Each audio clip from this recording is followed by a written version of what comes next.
Bensouda. My entitlements is honorable and doctor. Those are not parts of my name, but they are my achievements. I want to say that I'm honorable, not in the 13th Parliament alone, but I was Honorable Bensouda in the county government of Kisumu as the Minister for Roads, Transport and Public Works. I want to say that this day I'm the Honorable Joyce Atieno Sogo Bensouda as the County MP, Homa Bay County. I have taken over from Honorable Gladys Wanga, who was the woman rep and now is the sitting elected governor, Homa Bay County.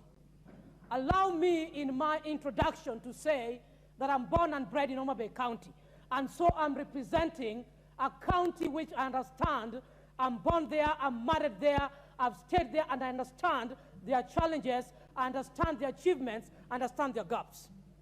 I want to take this opportunity to thank my God who has given us this life, and this far we have come, we cannot take it for granted. Madam Speaker, I want to say that we serve a God who turns impossibilities to possibilities. And therefore, even as we stand in this house, I believe each and every one of us is going to attest for the fact and the position that he or she was elected.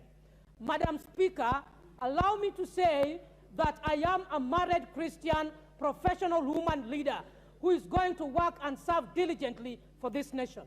Madam Speaker, it is my honor this day to appreciate, acknowledge Homa Bay County, who elected me to be in this 13th Parliament. That I do not take it for granted. I cherish them, and with a lot of passion and humility, I am going to serve them, and because they took their time to vote me in, I appreciate them, and I salute them this day. Madam Speaker, I would not forget to thank my party leader, who is none other than His Excellency Right Honorable, the former Prime Minister, Raila Odinga, because through his footsteps, I'm in this Parliament through the party of ODM, which I respect. Madam Speaker, allow me to say that politics is behind us, and now it is service delivery.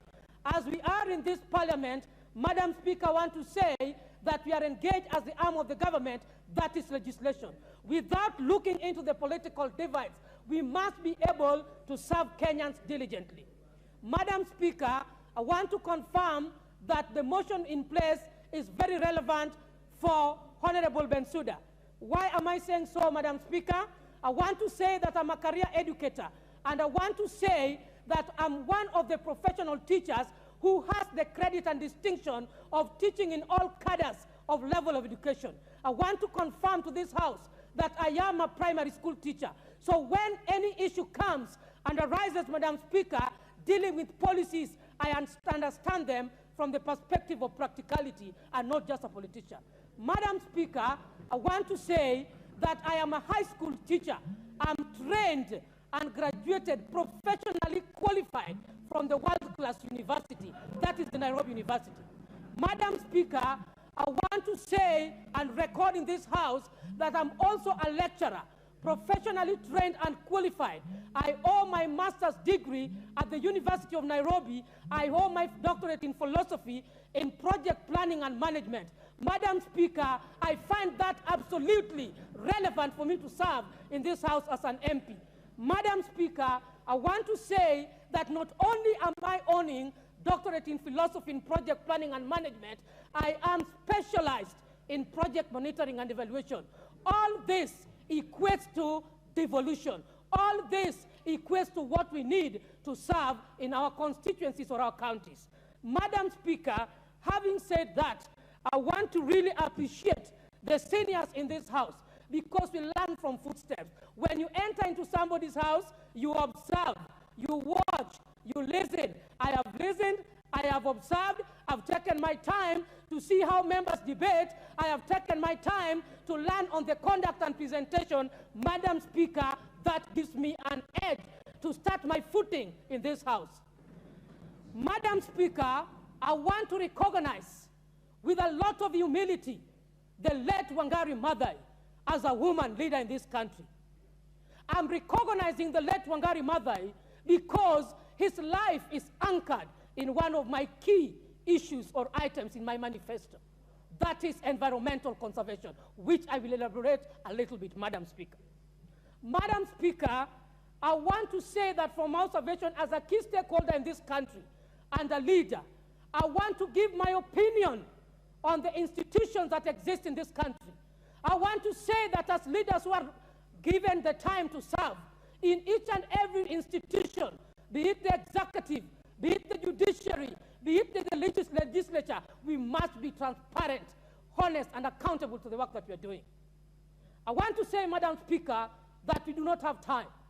Kenyans are watching over us. Madam Speaker, Kenyans do not want stories. Madam Speaker, Kenyans do not want sideshows.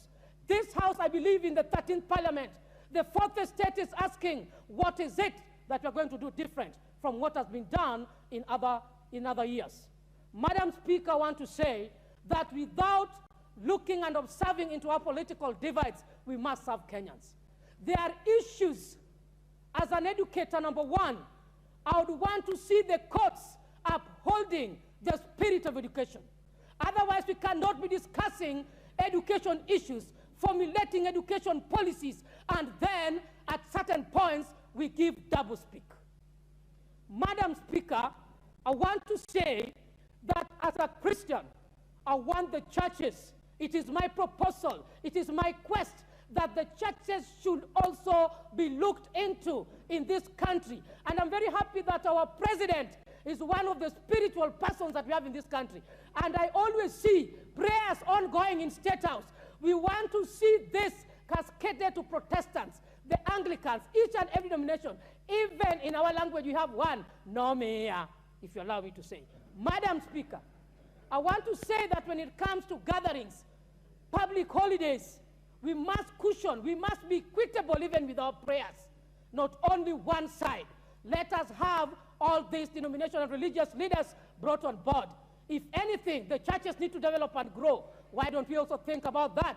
I think I'll bring one of the motions to Qatar for that. Madam Speaker, I want to talk as a woman leader in this nation. Where I come from, Homa Bay County, I want to say that there are many challenges which cuts across, and we cannot overlook other regions at the expense of this region. In Homa Bay County, where I come from currently, we have 9 sub-counties. These 9 sub-counties, they have the potentials that can be tapped by utilization of the resources which are available. Some natural, some can be initiated through innovativeness. Madam Speaker, I want to say that there is need for the government. There is need for this House. There are some motions which doesn't need a lot of time for debate about it. They require action. I am very happy and encouraged that our key leaders of this country had in the past acknowledged that there are some gaps in our constitution. Madam Speaker, I would want to concur with that. And if we have acknowledged that there are some gaps, it is our duty and responsibility to restore the gaps. I want to believe that laws were not made for us, neither man was made for that, but we are supposed to come out and ensure that the gap which is existing is filled. No wonder we are elected to represent our electorates. Madam Speaker, I want to say that in the county where I come from, there is serious youth unemployment. This is a song that has been sung for the last years. For how long are we going to talk about youth employment without creating the resources of mitigating by levels of percentages? Madam Speaker, we have the big fish, the lake region in that place. We want to have the other side of Mombasa for tourists so that we can have Mombasa region also come to Homa Bay County. Madam Speaker, when we are talking about on the motion, the national government and CDF funds, I've heard and listened keenly in this House, Madam Speaker. There is no doubt, there is no choice. If anything, all these funds under the 5 segments, economic stimuli, and including the senators that they need, there's some money for oversight. As a project planner, there is no oversight which can be done with mere observation. A project oversight, if you want it to be informative, Madam Speaker, it must be planned for. And I want to say,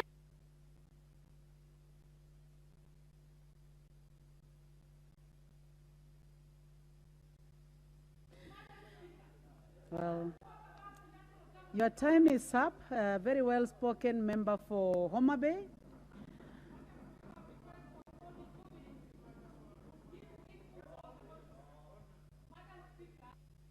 You have 2 minutes. With a lot of humility. 2 minutes. 2 minutes. Thank you so much. Now, I will cut my maiden speech short and come directly to the motion, and that is NGAF. I believe the Constitution says that women representatives, we are supposed to be representing the youths, the women, and PWDs. As we are doing this amendment, one, the NGAF must be anchored in the Constitution. It is not favor. Standing on my feet as you observe me, Madam Speaker, I'm not just worth being given just some money. I am worth representing with a lot of practicality. Madam Speaker, we resigned to come and serve the people of this nation. We did not resign to come and be given mere resources, yet we have taxpayers' money that can equally be equitably distributed so that service delivery can be felt. For instance, as women rep, my people expect to see markets, which I promised them during my campaigns. A woman with a storage facility, Madam Speaker, a woman with a sitting chair, a woman with aprons, a woman who can sell his products requires resources. It is not just mere resources. And therefore, because we have a lot of constituencies that we are representing, I want to speak strongly that the NGAF must be restructured. I want it to go on record. I want to say that when CDF is being given 2.5%, NGAF must also increase, because the women are the basket of the family and of the society. And we are standing firm that the committees who will be dealing with these issues must remember to make amendments that are informative and that can be anchored in the Constitution. Thank you, Madam Speaker. I do not want to be a disobedient pupil, but next time we must cherish men and women in this house. Honorable Waheshimiwa, when CDF, we know what they're doing down there. When you are advocating for CDF, the women